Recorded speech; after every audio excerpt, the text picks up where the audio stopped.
Okay, I was going to talk about the Tigers today, but they are so embarrassing lately that they don't deserve our attention today. So instead, I'm going to talk about something that I did last night.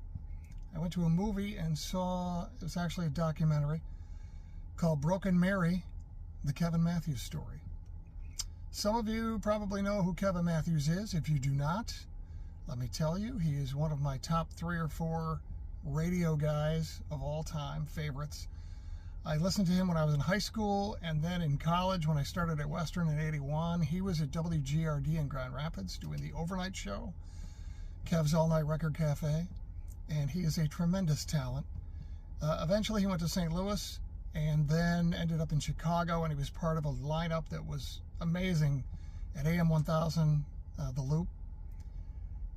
It was Jonathan Brandmeier in the morning, Kevin Matthews in the midday, and then Stephen Gary in the afternoon. I was actually on Stephen Gary's show once, many moons ago. Anyway, Kevin Matthews, one of my favorites. He ended up being diagnosed with MS sometime in the early 2000s, came back to Grand Rapids, was on WLAV for a while in the mid-2000s, and then they fired him after he got MS. He had a tough time for a while. He ended up finding a broken statue of the Virgin Mary next to a dumpster.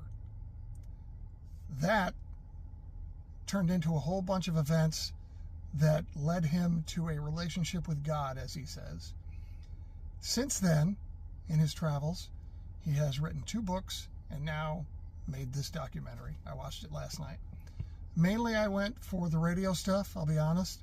It was probably 30 to 40% radio stuff in the beginning, and then into his relationship with God and everything that has happened to him and his family since then.